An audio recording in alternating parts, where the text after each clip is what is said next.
Bismillahirrahmanirrahim. Assalamualaikum warahmatullahi wabarakatuh. Alhamdulillahi rabbil alamin. Wassalatu wassalamu ala asyrafil anbiya'i wal mursalin wa ala alihi wa sahbihi ajma'in, amma ba'd. Hadirin jamaah salat maghrib yang dimuliakan Allah Subhanahu wa taala. Alhamdulillah,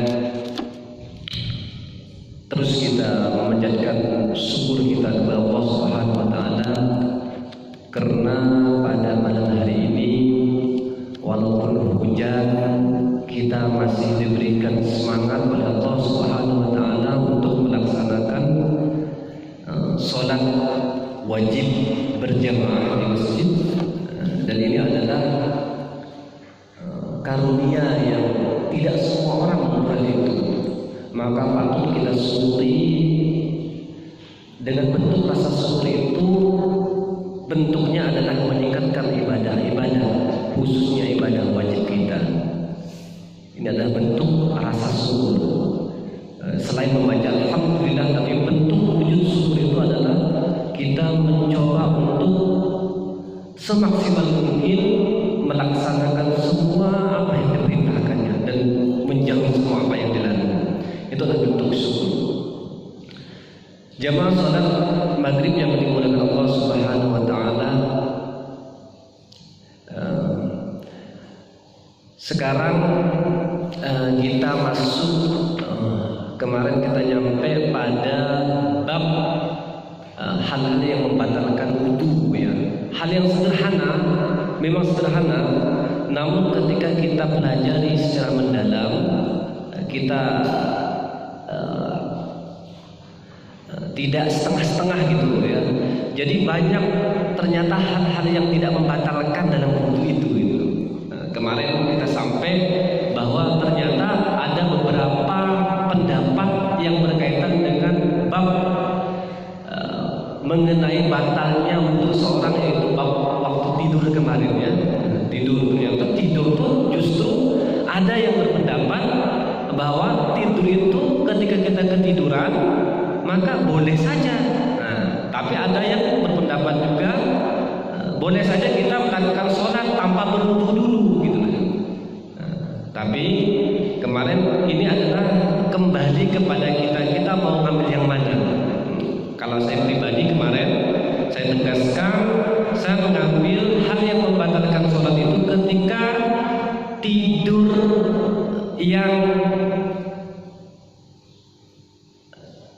tidak membatalkan wudu jika dalam keadaan duduk yang stabil, ya, dan tidak menyentuh permukaan tanah. Artinya tidurnya tidak nyenyak-nyenyak banget. Kalau saya lebih condong ke sana. Tapi kalau saya para jemaah mengambil tidur selesai itu nggak mau wudu, ya monggo, karena kemarin sudah kita sampaikan. Ada juga tidur wajib, setelah tidur langsung wudu wajib, ada kemarin sudah kita bahas ini. Tapi saya condong yaitu kita mengambil wudu tadi ketika tidur tidak membatalkan wudu itu jika dalam keadaan duduk yang stabil dan menyentuh permukaan tanah, baik dalam sholat ataupun di luar sholat. Ini sudah dijelaskan sebelumnya. Ini berkaitan hujahnya kemana? Yaitu hujahnya dari hadis riwayat Al-Bazzar.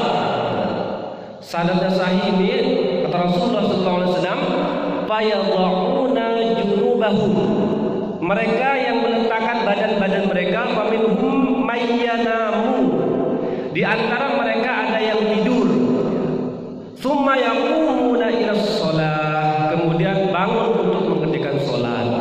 Nah, ini tadi apa? Berarti tidurnya yang tidak nyenyak tadi loh. Jadi tidurnya tetap stabil. Ini salah satu pendapat hujah yang saya ambil untuk mengambil dari beberapa pendapat yang tadi. Nah, kemudian selain tidur, ternyata ada hal-hal yang membatalkan wudu itu diantaranya adalah hilang akal. Hilang akal di sini digarisbawahi itu adalah karena mabuk, karena pingsan, kemudian karena gila. Nah, adapun tadi tidur itu ikhtilaf ulama.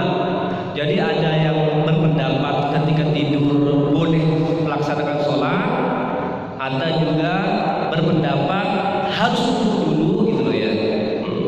Tapi hal ini adalah hilang akal ini yang mutlak kita berwudu, yaitu ketika kita keadaan mabuk tapi insya Allah enggak ada ya, karena kita tidak meminum khamar ya. Kemudian pingsan, nah ini wajib wudu ini. Ketika pingsan ini hal yang membatalkan, atau gila kalau jelas membatalkan semua kewajiban dia terhadap apa yang harus dia lakukan terhadap Allah Subhanahu wa taala. Ini adalah hal-hal yang membatalkan wudu, dan semua ulama sepakat bahwa hilangnya akal karena mabuk, karena pingsan, ataupun karena gila itu adalah sesuatu yang membatalkan wudu. Ini tidak ada ikhtilaf para ulama. Jadi semuanya. Adapun tidur tadi, itu masih ada ikhtilaf. Boleh tadi kita tidur dulu kemudian nggak wudu, boleh. Tapi kita mengambil hujah yang paling kuat, yang hati sesuai. Jangan sampai nanti hati sesuai tapi kita tidak memiliki hujah yang jelas gitu. Karena sumber dari segala hukum itu Al-Quran dan hadis. Nah, kemudian hal yang membatalkan wudu selain hilangnya akal tadi karena mabuk atau pingsan, menyentuh kemaluan tanpa ada penghalang. Ini juga kalau kita kalau kita belajar tidak mendalam, maka kita menyentuh kemaluan itu membatalkan wudu. Akan tetapi di sini para ulama justru berbeda pendapat dengan hal ini. Nah, para ulama berbeda pendapat. Jadi menyentuh kemaluan tanpa adanya tadi penghalang dengan disertai syahwat atau tidak, ini beberapa pendapat. Ada yang membeda, ada yang membatalkan wudu, ada yang tidak membatalkan wudu. Jadi kalau kita menyentuh kemaluan, ya. Nah, dalam masalah ini ada 4 pendapat. Ada 4 pendapat. Yang pertama adalah menyentuh kemaluan itu tidak membatalkan wudu. Nah, ini adalah pendapat yang pertama. Secara mutlak. Jadi kalau kita menyentuh kemaluan secara mutlak ini tidak membatalkan wudu. Ini adalah pendapat yang pertama. Ini adalah mazhab Abu Hanifah. Mazhab Abu Hanifah dan salah satu riwayat dari Malik. Pendapat ini justru memiliki rujukan atau hujahnya. Nah, pendapat ini diriwayatkan dari sejumlah sahabat. Mereka berpatokan dengan dalil-dalil, diantaranya ialah yang pertama, ini hadis riwayat Talaq bin Ali. Nah, ini adalah hadisnya adalah bahwa ada seorang yang bertanya kepada Rasulullah SAW berkaitan dengan menyentuh kemaluan itu tidak membatalkan wudu. Ada seorang laki-laki yang bertanya kepada Rasulullah SAW terkait ini. Wahai Rasulullah, apakah menyentuh kemaluan itu membatalkan wudu? Kemudian Rasulullah SAW menjawab dalam hadis Abu Daud. Di antaranya Abu Daud, At-Tirmizi, An-Nasai dan lain sebagainya. Namun sanad tidak kuat. Jadi hadis ini tidak kuat, tapi ada hujahnya. Dari hadis riwayat Abu Daud, hal huwa illa bid'atun minka, kata beliau, alasan kenapa Alasan kenapa ketika kita menyentuh kemaluan itu tidak membatalkan wudu, karena kata Rasulullah SAW, bukankah itu bagian dari dirimu juga? Jadi ini karena satu kesatuan gitu ya. Ini ada alasan yang pertama. Nah, dalam riwayat lain juga sama. Ini hadis riwayat Abu Daud, Ahmad dan lainnya juga, namun sanadnya juga dhaif, jadi masih lemah ya. Nah, innama huwa minka, itu bagian darimu. Jadi ini kemaluan itu bagian dari kita yang justru itu tidak membatalkan. Nah, tidak membatalkan. Ini adalah yang pertama.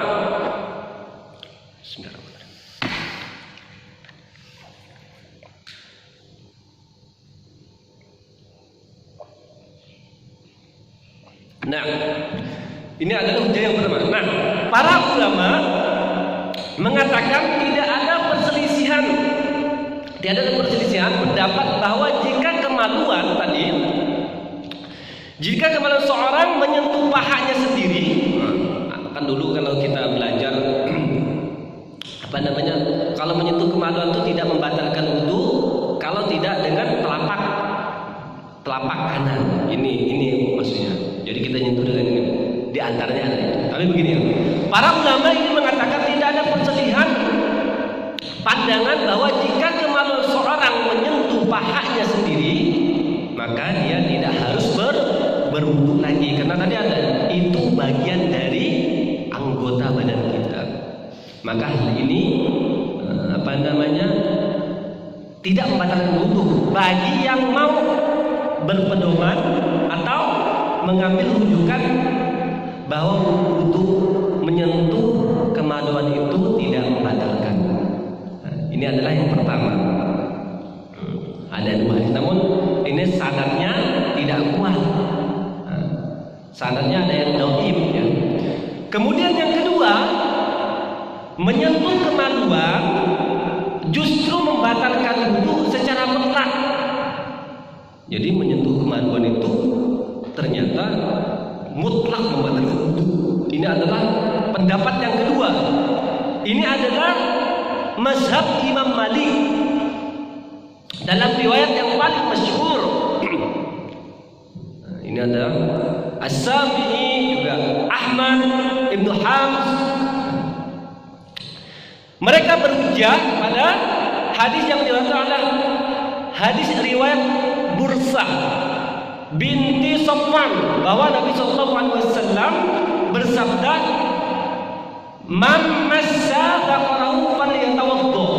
Kata Rasulullah SAW, barang siapa yang menyentuh kemaluannya, hendaklah dia berwudu. Di antara adalah yang mengatakan bahwa menyentuh kemaluan itu secara mutlak membatalkan wudu. Ini adalah jelas di sini hadis yang diriwayatkan oleh Bursah bahwa Rasulullah SAW memassa dzakarahu falyatawaddo. Tadi barang siapa yang menyentuh kemaluan, hendaklah dia berwudu. Hadis lain juga dijelaskan berkaitan dengan bahwa menyentuh kemaluan itu membatalkan wudu, yaitu hadis Ummu Habibah. Rasulullah SAW bersabda, "Mamassa farjahu falyatawaddo." Kata Rasulullah SAW, barang siapa yang menyentuh kemaluannya, hendaklah dia berwudu. Nah, ini monggo mengambil yang pertama silakan, mengambil yang kedua silakan. Ini adalah pendapat yang mengatakan menyentuh kemaluan itu wajib, harus kita berwudu dulu. Yang ketiga, pendapat yang ketiga, karena ini adalah ada beda pendapat ini. Kalau di fikih itu, biasanya karena banyak riwayat, maka biasanya kita boleh memilih yang mana saja. Akan tetapi sesuai dengan apa yang kita yakini, sesuai dengan apa yang pernah diperintahkan oleh Rasulullah SAW. Yang ketiga, membatalkan wudu itu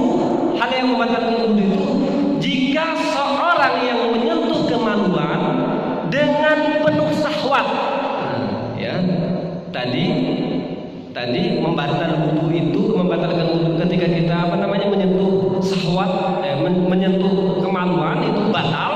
Ini yang pendapat ketiga itu adalah yang membatalkan wudu itu jika seorang menyentuh kemaluan dengan penuh syahwat, dan tidak membatalkan wudu bila tidak terjadi hal tersebut. Jadi kalau seandainya kita menyentuh kemaluan kemudian tanpa ada syahwat, ya nggak masalah. Ini adalah pendapat yang ketiga. Jadi tergantung kita mau yang mana. Nah, dalam hal ini merupakan salah satu riwayat pendapat Imam Malik. Nah, para ulama yang menyatakan pendapat ini memahami konteks hadis yang tadi, yang barzah yang tadi, bahwa ketika kita mengambil wudu, kemudian kita menyentuh yang tadi, yang membatalkan wudu secara mutlak. Namun para ulama menyatakan pendapat bahwa hadis yang tadi, hadis yang mengatakan bahwa barang siapa yang menyentuh kemaluan hendaklah ia berwudu tadi, ini adalah yang menyatakan bahwa ketika kita menyentuh kemaluan maka wajib untuk berwudu dulu. Namun ada yang mengkritisi, ternyata enggak lah, kita menyentuh kemaluan tapi dengan tidak syahwat itu enggak membatalkan. Ini para ulama yang menyatakan pendapat dalam konteks riwayat barzah itu pada sentuhan yang disertai syahwat. Jadi konteks dari hadis yang mengatakan tadi, yang pertama bahwa ketika kita menyentuh wudu itu kita wajib, ketika kita menyentuh syahwat, ketika kita menyentuh kemaluan maka kita wajib berwudu. Namun di pendapat yang ketiga ini justru menyentuhnya itu dengan syahwat. Jadi kalau dengan syahwat justru membatalkan, tapi kalau tidak dengan syahwat tidak masalah gitu maksudnya. Jadi boleh kita mau yang mana saja. Nah, ini adalah yang ketiga. Yang keempat, berwudu karena menyentuh kemaluan hukumnya sunnah. Jadi kalau kita berwudu menyentuh kemaluan ternyata sunnah saja ngambil wudunya, tidak membatalkan wudu. Justru kalau kita mengambil wudu akan mendapat pahala gitu, kurang lebih begitu ya. Ini adalah bentuk kehati-hatian ya. Bentuk kehati-hatian. Nah, ini adalah mazhab Ahmad dalam satu riwayat, pendapat Syekhul Islam Ibnu Taimiyah.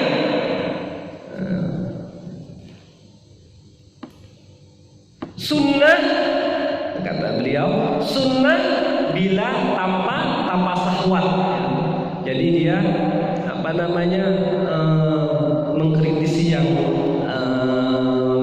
mengkritisi yang hadis dari barzah tadi. Ternyata kata beliau, Ibnu Taimiyah mengatakan sunnah berwudu ketika kita menyentuh kemaluan tapi tanpa syahwat. Tapi kalau yang bersentuhan kemudian penuh dengan syahwat, maka hal ini bisa membatalkan wudu. Silahkan pilih. Kalau saya cenderung yang ketiga. Kalau saya pribadi ya, membatalkan wudu jika kita menyentuh kemaluan itu disertai dengan syahwat. Silahkan pilih saja. Hal ini boleh kita memilih yang mana saja di antara tiga tersebutnya. Nah, itu adalah hal-hal yang membatalkan wudu. Hal-hal yang membatalkan wudu di antaranya tadi ada 4 perbedaan pendapat dalam mengenai hal ini ya. Ternyata ketika kita mempelajari, ada kadang-kadang kita menemukan orang-orang yang ya menyentuh kemaluan tanpa sengaja, kadang-kadang mereka langsung sholat, ternyata begini gitu ya. Ada juga wajib berwudu, ternyata begini. Ya monggo silakan.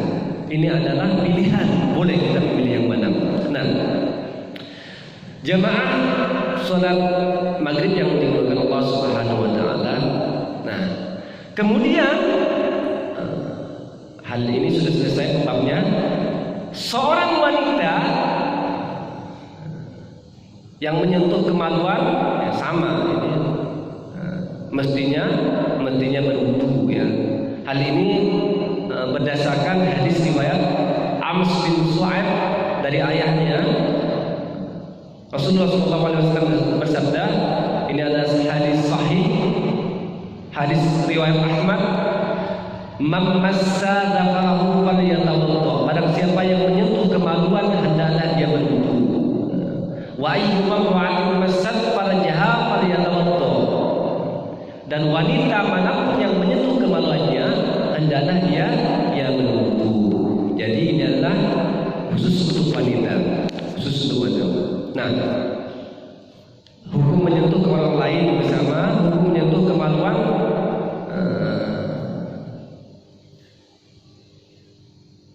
hukum menyentuh kemaluan orang lain bersama ya. Nah, kemudian yang berikutnya adalah menyentuh kemaluan dari balik kain. Ya, ada penghalang. Ini batal nggak sih? Gitu ya. Nah, justru ini tidak membatalkan wudu, tidak membatalkan wudu. Ya. Nah, bagaimana kalau kita menyentuh dubur? Dubur membatalkankah wudunya? Dalam hal ini menyentuh dubur itu ternyata tidak membatalkan wudu. Dulu kan kalau saya dulu belajar pas belajar awal-awal fikih dasar bahwa menyentuh dubur itu adalah batal. Ada yang dulu. Tapi ternyata ketika kita korek-korek lagi ternyata menyentuh dubur justru tidak membatalkan wudu. Alasannya dubur itu tidak bisa disebut sebagai kemaluan. Jadi dubur itu tidak bisa disebut dengan kemaluan dan tidak benar kalau dihukumi sama dengan kemaluan. Ini yang kadang-kadang kita harus teliti ya. Ternyata dubur itu beda dengan kemaluan.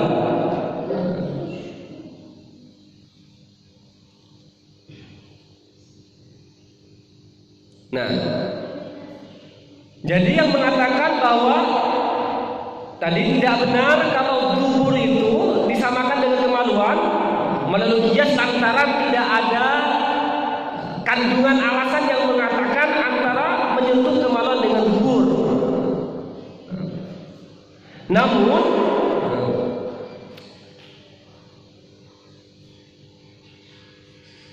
keduanya tersebut salah satu sumber keluarnya najis gitu ya.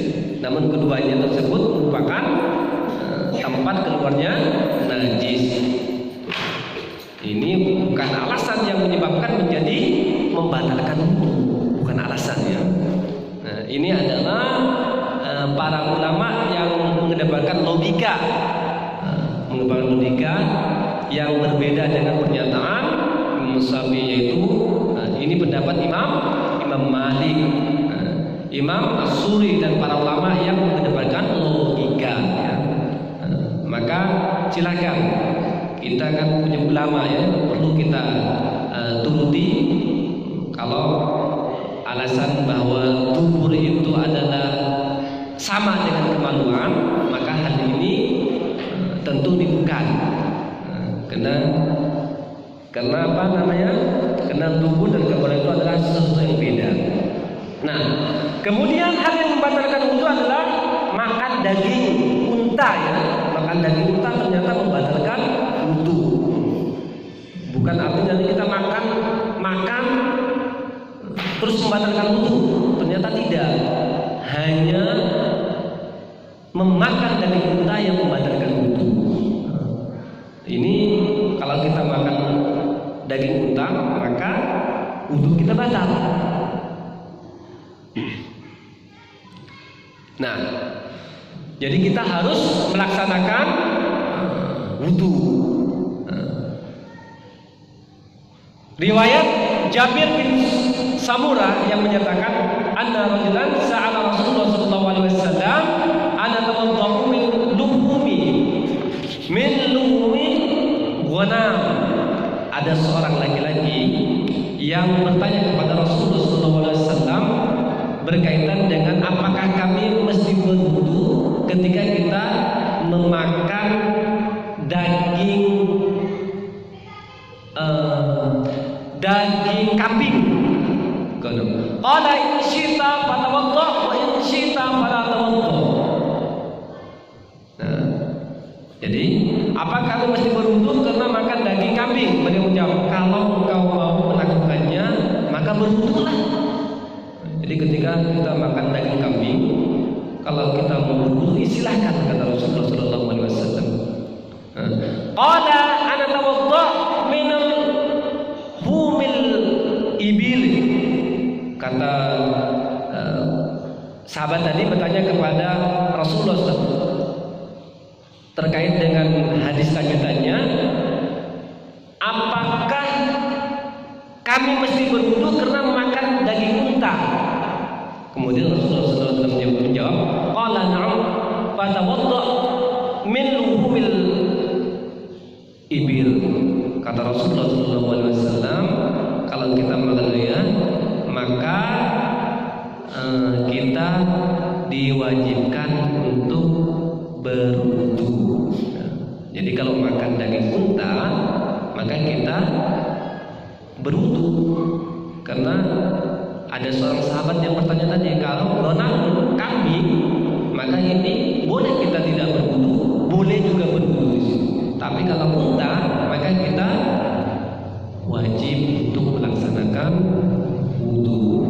Ini adalah salah satu hal-hal yang membatalkan wudu. Terus bagaimana dengan makanan-makanan yang lain? Ya makan saja, nggak masalah. Asal jangan daging unta. Mau minum silakan. Terus mau makan apa saja silakan. Jadi nggak usah ragu lagi. Dalam riwayat lain dari Al-Bara, Rasulullah SAW bersabda juga, tawaddu min luhumil ibil. Berwudulah kalian karena makan daging unta. Wala tatawaddu min luhumil ghanam. Dan janganlah kalian berwudu karena makan daging kambing. Ini mutlak sekali. Semua para ulama sepakat bahwa berwudu, hal-hal yang membatalkan wudu itu adalah salah satu dari memakan daging unta. Selainnya silakan makan, asal yang halal. Asal yang halal.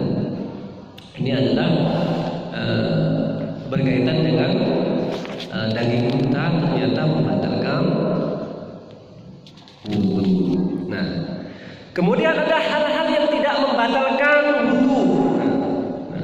Ini pasti banyak pertanyaan di antara kita. Di antaranya adalah bagaimana seorang istri yang bersentuhan dengan suaminya, batal gak sih?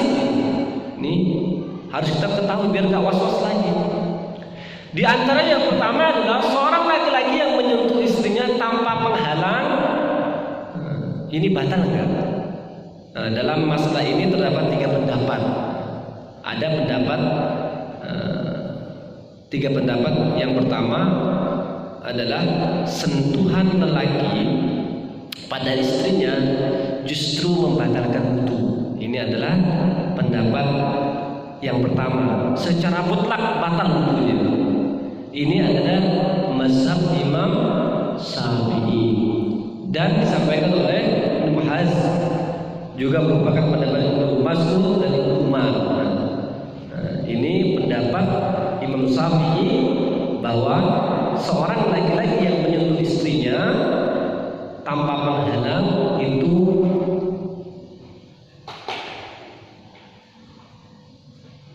justru membatalkan wudu ya, Jadi ini mazhab Imam Syafi'i. Kemudian yang kedua adalah sentuhan laki-laki pada istrinya tidak membatalkan wudu. Ini adalah secara mutlak tidak membatalkan wudu. Ini pernyataan dari mazhab Abu Hanifah, Muhammad bin Al-Hasan, Ibnu Abbas. Nah, boleh. Dari pendapat-pendapat para ulama bahwa sentuhan laki-laki pada wanita itu, pada istrinya, justru tidak membatalkan wudu secara mutlak. Yang ketiga adalah sentuhan laki-laki pada istrinya justru membatalkan wudu apabila disertai syahwat. Nah, kalau kita menyentuh istri kita disertai syahwat, ini membatalkan wudu. Nah, mazhab ini adalah mazhab Malik, Ahmad. Nah, jadi kalau saya cenderung yang mana? Kalau saya cenderung yang ketiga. Jadi kalau saya menyentuh istri saya tanpa syahwat, ya tidak membatalkan, tidak masalah. Tapi kalau jamaah mau mengambil pendapat yang pertama bahwa menyentuh seorang istri baik dilakukan secara syahwat atau tidak, ini membatalkan wudu, ya silakan, tidak masalah. Tapi saya contoh menyentuh istri yang tidak disertai syahwat, maka hal ini tidak membatalkan wudu. Nah, tidak membatalkan wudu. Silakan, tidak usah dipanjang-panjang lebarkan ya. Yang mau mengambil pendapat mazhab ini silakan, yang mau mendapat mau berpendapat mau mengambil bahwa sentuhan laki terhadap istri itu tidak membatalkan wudu, itu menurut Abu Hanifah, ya silahkan. Kalau saya pribadi tadi mengambil pendapat dari Imam Malik, Imam Ahmad yang mengatakan bahwa sentuhan laki-laki pada istrinya justru tidak membatalkan apabila tidak membatalkan, namun tidak diiringi dengan syahwat. Kalau diiringi dengan syahwat maka ini batal. Ini pendapat yang ketiga.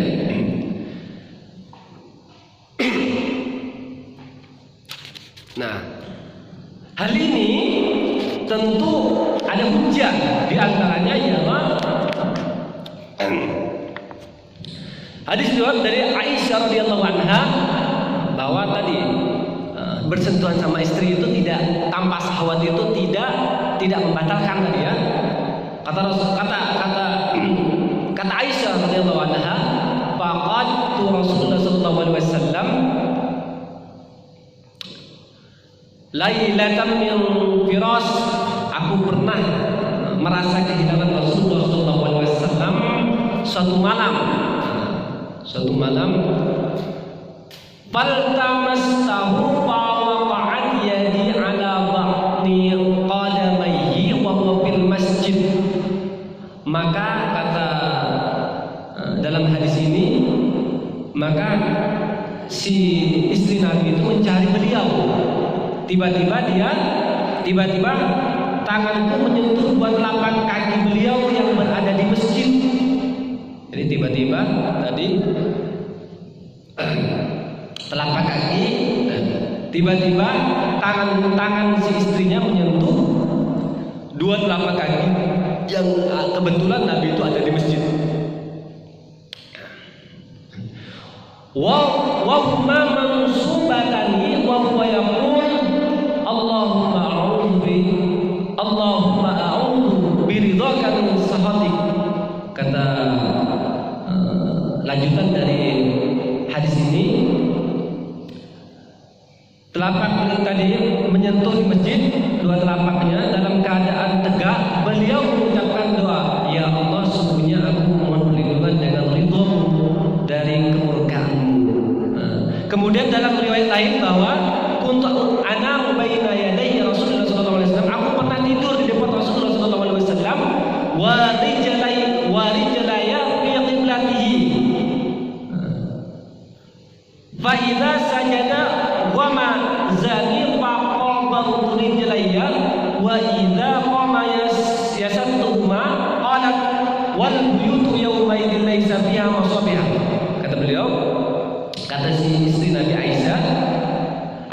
tidur di depan Rasulullah SAW, dua kakiku berada di arah kiblat. Ketika sedang sujud beliau menyentuhku. Jadi ketika sedang sujud menyentuhku, maka aku pun menarik dua kakiku. Ini enggak sengaja pada waktu itu. Kalau beliau sedang berdiri, maka aku membatangkan kedua kakiku itu. Ia menambahkan, pada masa itu rumah-rumah tidak memiliki lampu ya, pada masa itu. Dia terus melanjutkan sholatnya tadi. Nah, maka hal ini yang yang menjadi dasar bahwa menyentuh istri yang tidak disertai syahwat itu tidak membatalkan wudu. Jadi nggak usah ragu-ragu lagi, silahkan pilih mau berwudu silahkan, kalau nggak berwudu silahkan. Ini boleh sama. Nah, yang kedua, hal-hal yang tidak membatalkan wudu yaitu keluar darah bukan dari tempat biasanya. Keluarnya darah bukan dari tempat biasanya, baik karena luka atau bekam. Jadi ya, luka, bekam, ataupun sedikit maupun banyak, ini tidak membatalkan wudu. Jadi nanti kalau kena pisau nggak membatalkan wudu ini. Ya. Ini keluar darah yang tidak biasanya. Nah, jangan sampai nanti bekam langsung wudu karena merasa keluar sesuatu. Padahal ini kan keluar darah bukan pada tempatnya. Ya. Maka hal ini tidak membatalkan wudu. Nah, yang berikutnya adalah muntah. Ini juga tidak membatalkan wudu, muntah. Cukup wudu aja. Kemudian tertawa terbahak-bahak di dalam sholat atau luar sholat, ini tidak membatalkan wudu, namun bisa menyebabkan rusak sholat seseorang tadi. Kemudian banyak sekali ya, memikul mayit, kita mengantarkan mayit itu, ini tidak membatalkan wudu ya. Kemudian ragu